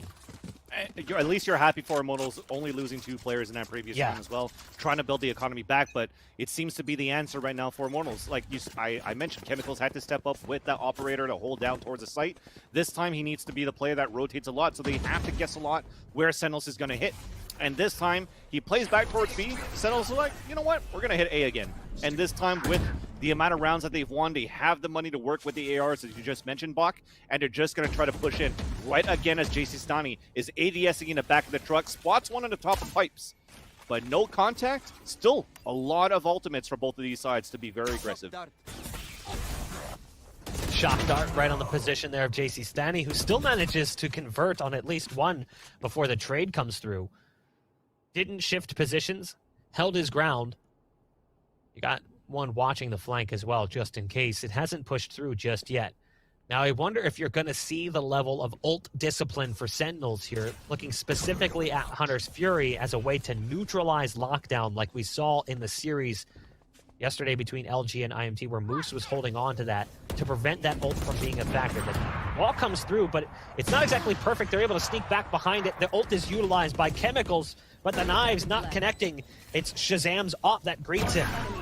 Quick shots coming out from Shazam yet again, and a flick back onto the last. That's a 4K for Shazam as he puts Sentinels back on the board, making sure that lead continues to grow. I used to love casting this guy's game in other shooters when he was just landing op shot after op shot after op shot. And it was just one of those superhero call out the Shazam comic book. And this time he's just landing every single shot beautifully. That snap that he has into the last one. As much as people like to discredit him in terms of his play style and, you know, as they call him out in his streams, he's still definitely like one of those players to look out for in this roster. As an IGL, no less. As an IGL for Sentinels, getting aces yesterday, continue to shoot and connect with the operator now. He's looking good here in this series. Shazam is such an interesting beast for me because he's very flashy, but he seems to be really hit or miss. Like, either he is on one and he's feeling it, or he's less of a factor. Yeah. I'd say he's a little bit more consistent in Valorant than maybe he was during his CSGO career. And towards the tail end of his CSGO career as well, we saw him pretty proficient with a rifle as well. So that helped him kind of balance out that consistency. Hunter's Fury is going to be utilized here by Sick. That allows Dapper to get into this advanced position. Chemicals didn't even know it was coming. So not just like, I don't care how far away I am, I'm still going to shoulder this Odin and spray away. But that said, it's come down to 2 on each side, now just 1. It's Nature alone, and it looks like it's going to be the round going the way of Sentinels yet again as we go full Technicolor. The game can't even comprehend what just occurred. gun here. You know what? You're using the skin to your advantage. A glitch pop skin with the glitch pop finisher, going with the glitch screen to finish it off even more. Glitch pop screen. Good call. So you guys just didn't pay enough for that. Clearly, you guys don't have that skin. You got to upgrade it that far. No, of course. I used all my pulse money for that, so thank you, NSG. But now 5-2, we're moving into a round where Immortals is going to be on a... Seems to be a half buy. So, yeah, getting enough so they can buy into the next. The dominance from Sentinels towards that B side. Not giving a chance to get anything done, but we have a change a little bit, a change of pace. We're looking for a quick flank right now, and that's going to be Chemicals. As we get a res, they're still focused on the A side. They're trying to keep things alive, and it works out. Chemicals does get the classic kill on that flank, but he doesn't aggress even more. He's assigned to fall back just to try to keep Sentinels guessing, as that spike is still holding back. Meanwhile, that gives a chance for Immortals to push out towards Maze. That's 2 more kills. Now they finally open up to try to take down, and manage to take down, rather, the flanker. They could always rotate back to the B side. So apparently you can still get on that rope even though it's inside the wall. So that looks a little awkward. But the spike will plant over on B. Actually, he's going to find a better position for it. Nature looking crisp with the aim on Dapper. 6 able to get around the corner. And taking an advanced position. You can see Gangsta back behind with the Odin, but not going to be a factor as Nature is lights out as Killjoy here on the retake. No need for lockdown. And no need for the teammate either, who had the Odin coming through like Terminator. It'll be a 3rd round for IMT. Chemicals op, or actually Shazam's op, excuse me, should be down over towards the A site. Hence the delay on the spike defuse. You can see Nature running back to grab it. And now the defuse should continue and close out the round. A thrifty round win for Immortals. We've talked about this. Both teams have been pretty good at those, where we've seen Sentinels do it often after like a force buy that comes in after losing Pistol. We've seen Immortals find a couple of those in full buy rounds against Sentinels, but unfortunately they couldn't win the buy rounds afterwards. And it was good how they got it, because that flank from Chemicals came without any Blade Storm. So he really just had classic fighting through. Ooh, that gave me a little bit of vertigo, but it's pretty nice. But yeah, very nice shot by Chemicals to try to hold Sentinels to their positions towards that the A nest, as I mentioned before. And now pushing forward from the A side, just great pinches in the end, leading into a 2 versus 2. Easy upgrades right after that with the amount of rifles that were left on the ground. So good conversion. And they're going to try to continue to take the advantage of this towards the A side. And again, no answer for Sinatra yet. We're going to try to go for an immediate lockdown to prevent a plant. So that forces Shazam out of position. We're going to keep Chemicals on the B side just in case Sentinels wants to rotate back. And while this happens, though, a nice shot from JC Stani. That's the IGL down for Sentinels. That's the position we've talked about. That ult can be so good there. And not having Hunter's Fury to take it out, they don't have any other options to try and eliminate that. No damage dealing ult that can get in there and prevent that ult from continuing. Fake port coming in from JC Stani. Spots Dapper trying to slide across slowly on the zip line. Sick, though, with a second shock dart will eliminate that player from that position. So it does come down to a 2-on-3. They're still leery of the flank play, but there isn't one. They actually have the capability to fall off on this and run towards that B site.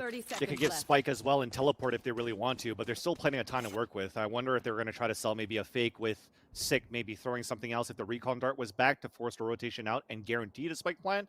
But they're going to work as a team instead. Like I said, still plenty of time. Turret's going to spot them. That's going to make the rotation from Chemicals towards the back of the site.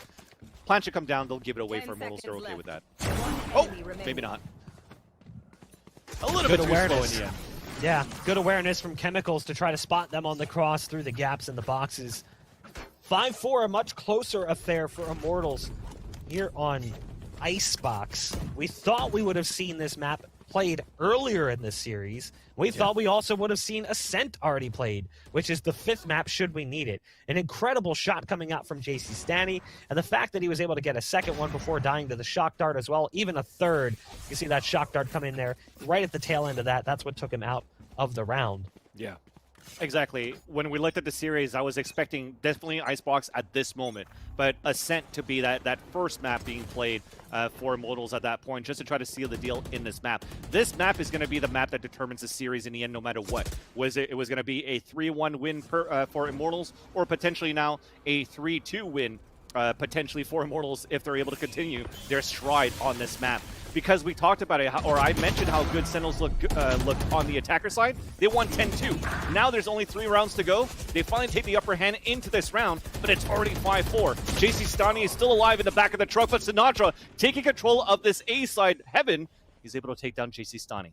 Nature holding in the back of the site. Spike has now been planted. It's a 4 versus 2. Alarm bot triggers one out, and he's looking for the lurk kills, and he connects onto Sick. Still got Chemicals trying to come through with an operator as well.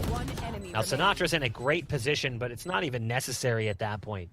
Shazam is on an absolute heater throughout the series. Shazam's been on one. Nice shot coming out from Chemicals as well. Getting away quickly, trying to dodge incoming damage, and likely to get caught here on the attempted cross. It'll be an upgrade for Shazam, who's going to tailwind in closer just to guarantee the op pick up 6 rounds for Sentinels. And now they've got the op back in the hands of Shazam. Despite some good shots from Chemicals, it's definitely been Shazam's series when you're looking at the op duel.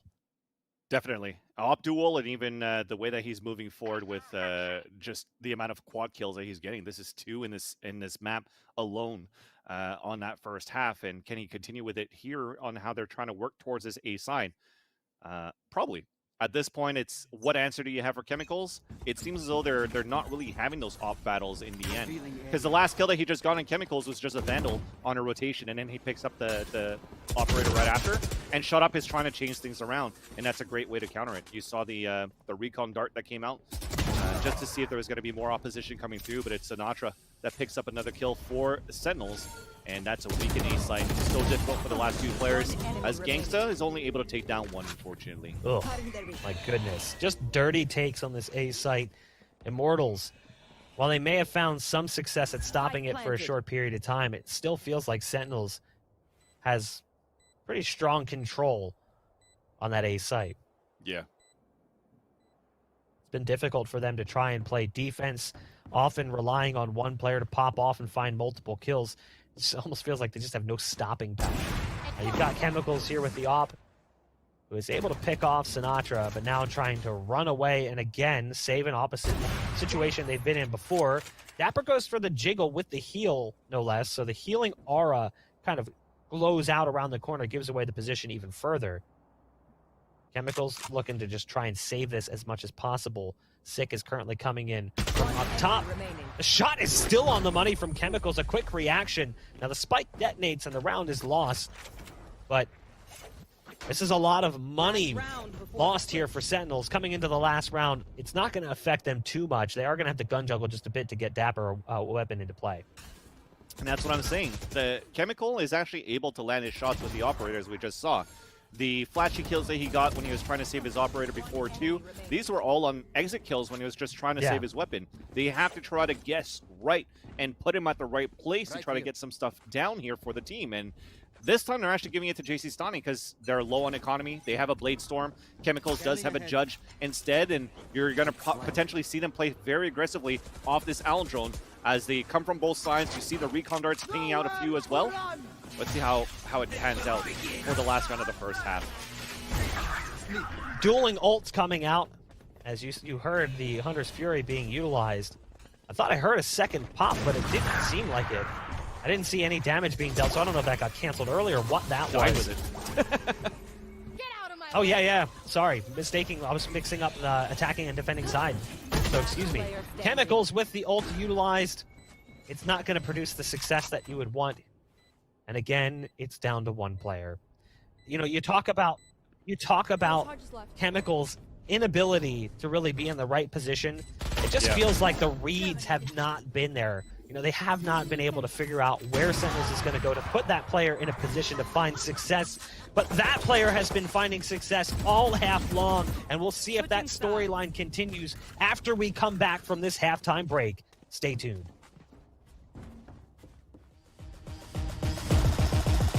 Got the money in the bank. Hit you with the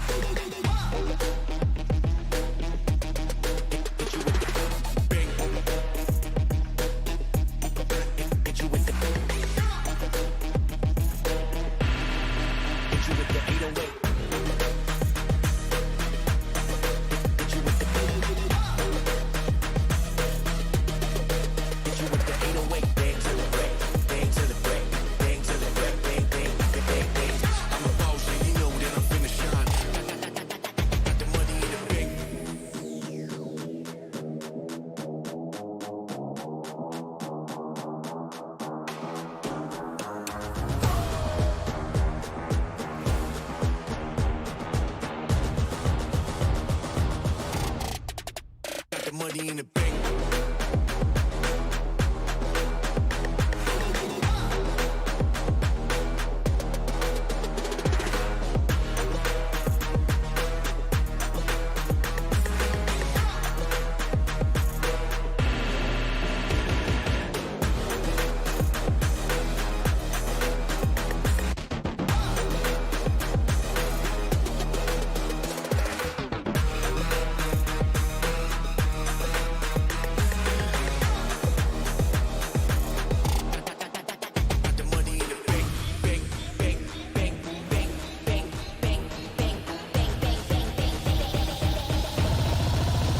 Money in the bank.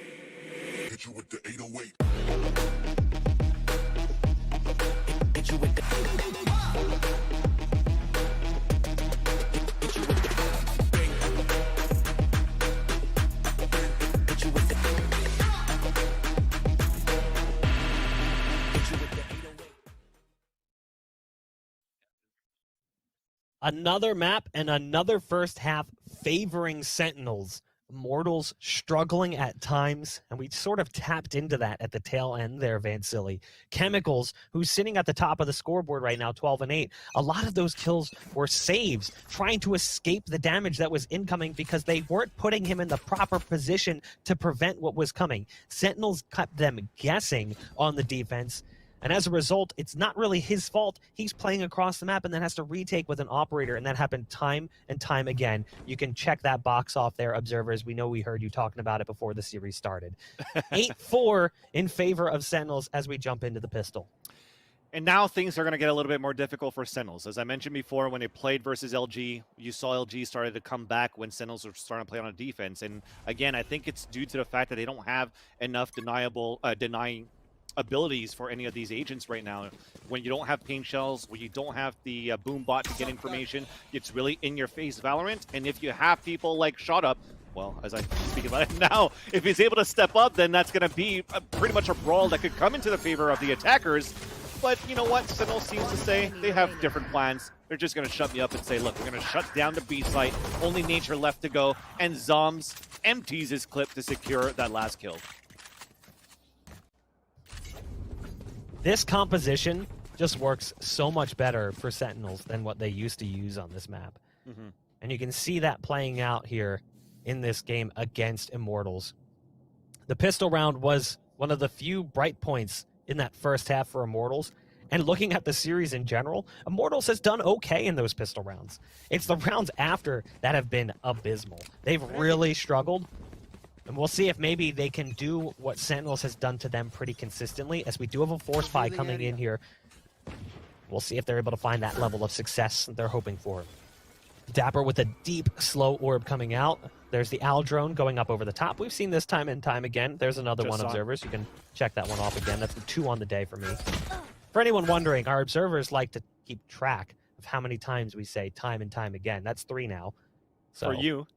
For you too, you're gonna say it now, because I'm putting it in your head that you're going to say it. It'll happen, watch. I normally don't, but now I feel like I have to. Let's see if I can squeeze in 10 more before this map ends. Shot Up's already lurking across. We haven't really seen him, and that allows for him to get the surprise kill onto Sick, especially after the recon dart kind of showed that it was going to be a little bit safe there from the long way side.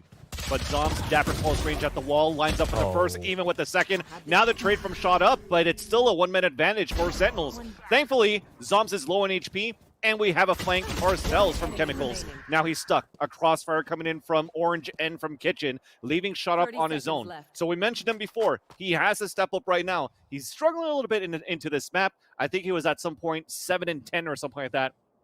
And now he's moving at 8 and 13. Made that 8 and 14 as he comes around the tube. Gets picked off by Shazam. And that seals the deal here for Sentinels, looking to run away with this second half. And they're looking much better from that pistol to the conversion round. Now, because of that force buy that came in for Immortals, there's a potential we could already see 11 for Sentinels. You mentioned Shot Up struggling. Map 1 finished at the top of the scoreboard for Immortals, but at 13 and 3 with the scoreline, obviously the stats weren't great. 15 and 15 and 3. Yeah. 285 ACS though, 159 ADR. It's not the worst stat line, but This is a player that nearly dropped 40 against other teammates, or other teams, excuse me. And then in map 2, 12 and 15 and 9, 135 ADR, 185 ACS. Shot Up just has kind of struggled, but so has the rest of the team, so it's not really all that surprising. The wall is going to go down. That allows the orb pickup. That's an ult already available. This is something that we've seen frequently from Sentinels. Great orb control and frequent ults.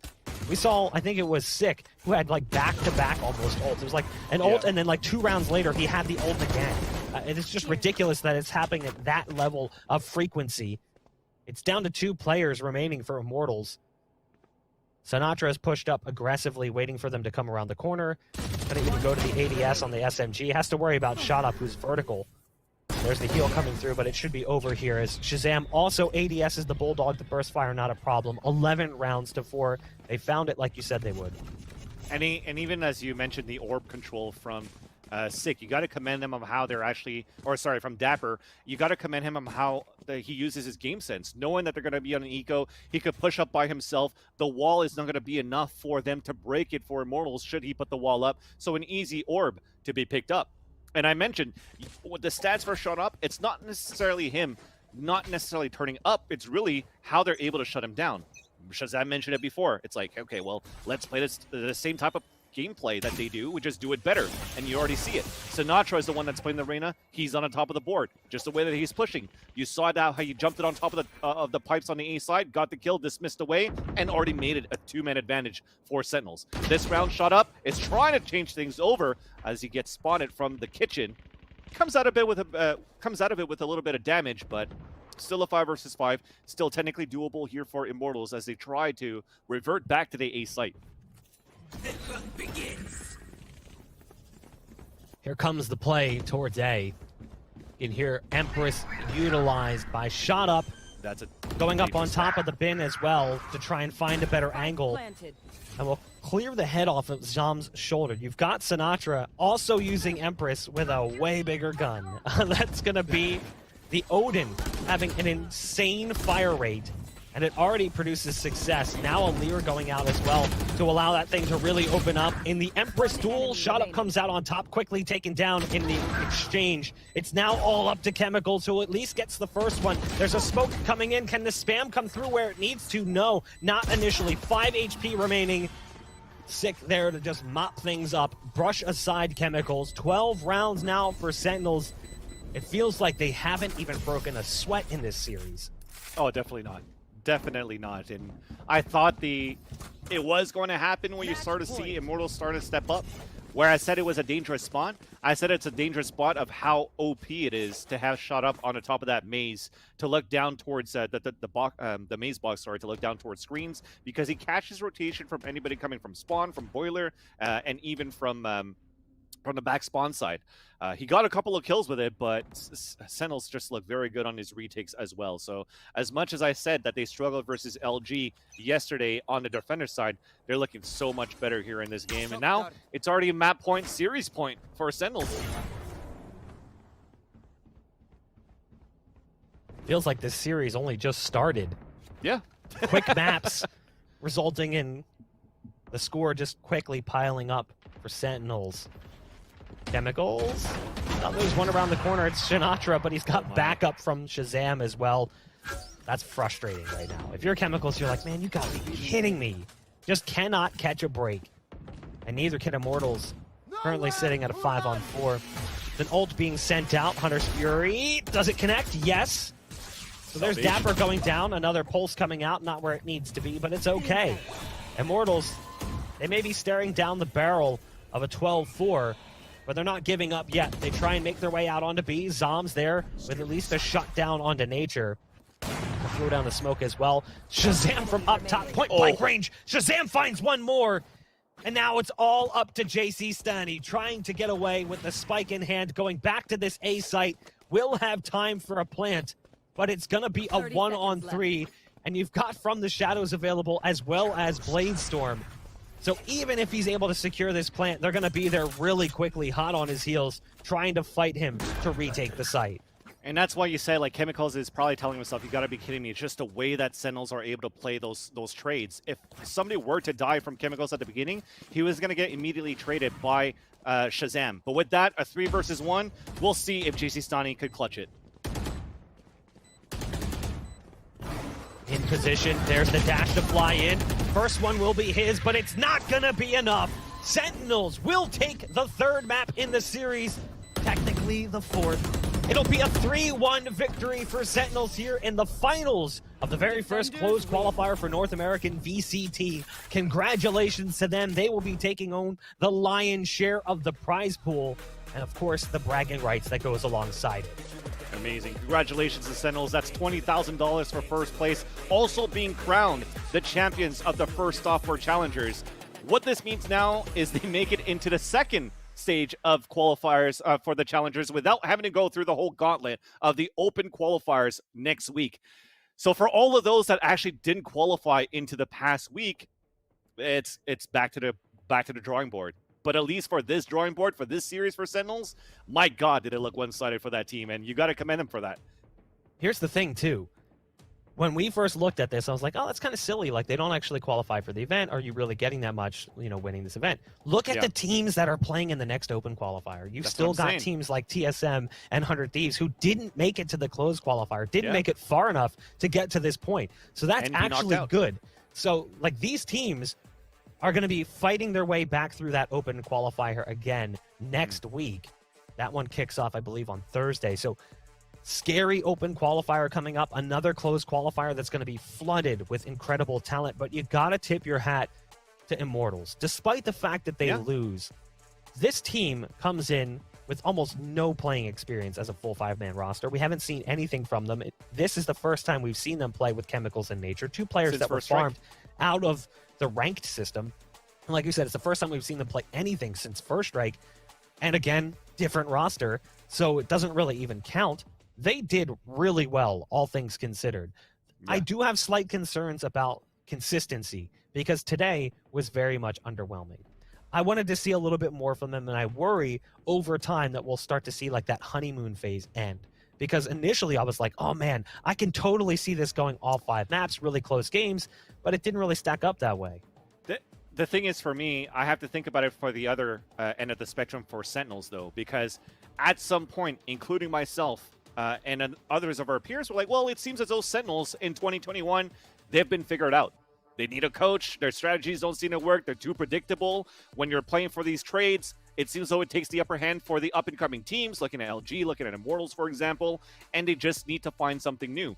And did they find something new? Definitely did. They'd already changed their composition yesterday, going into Icebox, winning versus LG, and showing a very one-sided Icebox into this map versus Immortals when they were the first team that picked out Icebox when this map first came out and looked okay on it. They look a lot better now. So I think the changes that Shazam put into the team for the agents and the way that they work together look very good.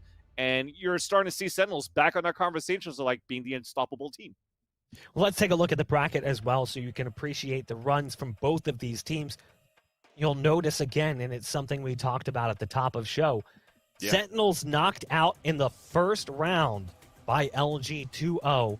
They've at times been their kryptonite starting out 2021, but we'll talk about the rematch in just a bit. On the flip side, you had Immortals beating XZ in a 3-map series, overtime being a part of that as well. They looked really good against Gen G, and then against LG, that first map was incredibly strong for IMT. They win, I think, 13-3 on Bind.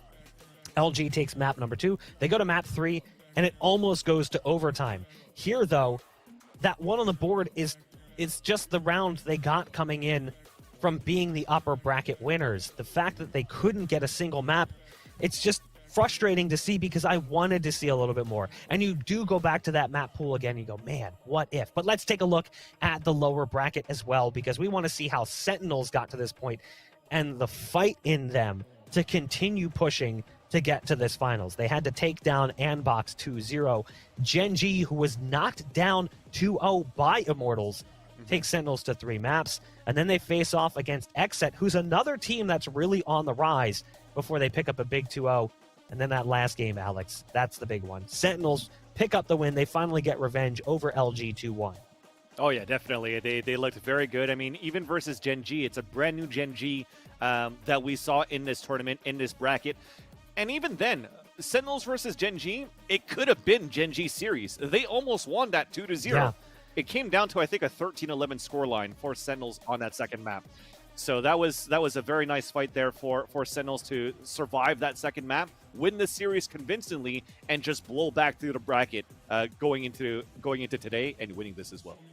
Well, we do have one of the players standing by currently from Sentinels. He's the up main for Sentinels who is shredding up Immortals in all 3 maps that we saw played today. It's none other than Shazam. Shazam, hop into frame. Join us here for the last part of the show. Congratulations on the big dub.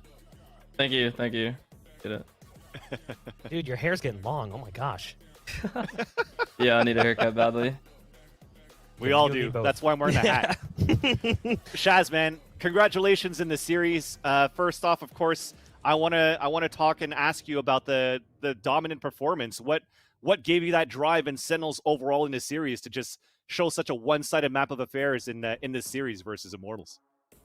What was that drive? Yeah, I feel like we played with a lot more energy than the last time we played them in the seeding match.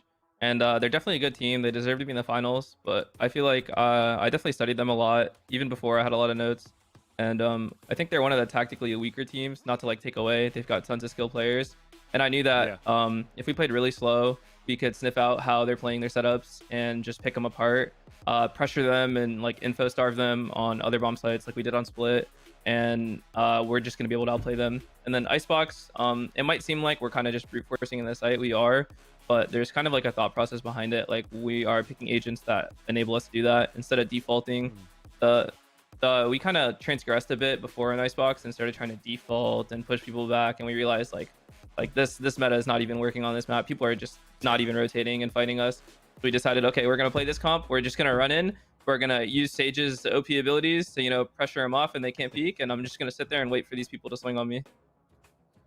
Speaking of that agent composition on Icebox, watching you guys play it previously, you had Sky played by, I believe it was by Sick. Yep. Are we not going to see Sky played as much anymore? Because this was like the only time that we saw Sick play that. And also, what is Sick's primary agent? Because I can't actually pick one because Sick plays like every agent in the game. Yeah, we even debated running Sky again because this comp we didn't actually practice with. We decided to run this before the match because obviously our more strategical attempt at Icebox was not working out for us. Sick is just I'm glad he's finally getting the recognition he deserves. Honestly, the recognition he deserved in CS2. He's by far one of the best players I've ever played with, and because he's not as flashy in moments, obviously the clutches and stuff, I feel like people don't recognize all the different things that he can do. And just to go back to your whole run here as the Sentinels, Shazam, any teams that surprised you aside from maybe the upsets that you've gotten against LG at the beginning and that rivalry that you have against them?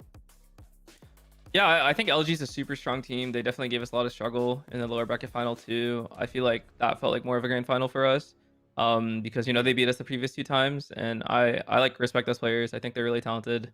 XZ as well. They played us really close. I can understand their thought process. They had a lot of creative stuff too.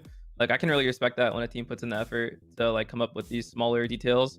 And so teams are just getting better. It's on us to readjust our setups, our comps, just reimagine the way we play the game, and the game's constantly changing and we have to change with it. For sure. Especially with new agents, new maps always coming out as well throughout the year. But I think the overarching question for me too is, in your point of view, what's NA Valorant like versus the world once we get this final stage? Is it going to be Sentinels at the top? Is it going to be G2 at the top? What do we have more in NA that EU doesn't have, or even looking at the other regions? Yeah, it's tough to say. People love this region conversation, but until we play each other, it's impossible to see how things match up. It's all about matchups. Even teams within NA, they have different play styles. Some teams might beat certain teams and lose to other teams. We always had a difficult time versus Gen G, and they had these heavy hitting site strats, and we had to adjust our play style to that. But I see discussion about G2. People say they like a puggy style. I don't think it's a puggy style. I think that's downplaying what their approach to the map. It's it's not puggy just because it's not a set strat where this ability's here, this ability's there, and it just looks nice. Doesn't mean they're not thinking about the approach to the map strategically. Like they're still approaching map control. They're still approaching the way they hit a site, like applying utility. So I feel like people need to start understanding like this game's all about adapting and adjusting and applying your abilities when needed. You know, you have limited utility, and people switch up how they play constantly. It's always like an underhanded dig to be like, oh, it's kind of puggy. That's like being like, oh, you guys just kind of run around and don't know what you're doing, and you just rely on individual skill. It's like a nice way of saying you suck. Looking at the agent pool on that last map, this will be our last question before we let you go. Sinatra playing as Reyna. I personally really liked watching Sinatra playing Reyna. Will we see Reyna come out more for Sinatra moving forward? Is that something that maybe will take the place of Phoenix potentially? Honestly, like we were screaming bind before, and we were actually having him on Reyna, and he was farming on bind as well, like in the same fashion. So maybe we can experiment with it. I think it's a pretty busted character, but I think certain playstyles, like with the character, can be a little inconsistent. But the way we kind of just stuck together and let him take space for us, you can make it work. All right. Well, is there anything you'd like to say to the audience at home? Maybe any friends or family that are watching before we let you go? Oh, just shout out to all the fans. Thanks for supporting us. We're continuing to try to do our best and qualify to the end of the stages. Well, congratulations again. Yeah, seriously. Congratulations again. You guys look fantastic today. We'll go ahead and let you go. That's going to wrap things up here for the show. We'll take a couple of looks at the bracket one more time. Actually, no, we already did, so we don't even need to. We're done. We're done. This day ended so much earlier than I think you and I may have anticipated, but definitely want to do one thing before we go. Gotta shout out our friends over here at HyperX for helping make a lot of this possible. HyperX obviously providing some insane peripherals that many of us use consistently throughout our gaming careers, or lack thereof if you're looking at me and Vance Silly. Want to specifically shout them out for the HyperX Cloud 2 wireless. Legendary comfort goes wireless with them. Built to be ultra comfortable and wonderful with amazing sound. It's no wonder that it's become the preferred gaming headset for millions of gamers. If you don't have one, you should go out and pick up a pair for yourself. Wireless is something that I wish I could get back to, you know, tethered down by this long umbilical cord that connects back to my PC and feeds my mic and audio. Alex, man, thank you so much for joining me on broadcast as always. It was another fun day of casting for you and I. Anything you'd like to say before we throw things to a close? Had a blast as usual, Bach. Thank you so much, and thank you, NSG, of course, for having me on this broadcast and everything you guys are doing behind the scenes. You guys are the effing best. I usually have a hard time containing myself when I'm hyped up, so I'm happy I was able to censor that. But make sure you guys stay tuned, man. I mean, we have the open qualifiers for stage number 2 that's starting on next Thursday. So I'm pretty sure pay attention to those streams that are come out, POVs, watch parties, whatever it is. And then just 2 weeks after that, it's going to be Challenger stage number 2. So we got plenty of Valorant coming up, and I'm here for it. I love it. Yeah, this is seriously just the tip of the iceberg for NA Valorant and the VCT series. Like he said, we've got more coming up next week with the open qualifiers. If you haven't signed up, you should try, assuming there's spots left. But if not, there's even one more after that. You could be playing against Sentinels in the finals. That's the beauty of the system that's been designed. Guys, thank you so much for watching and for all the support. And we'll see you next week for the open qualifiers. See you. Thank you.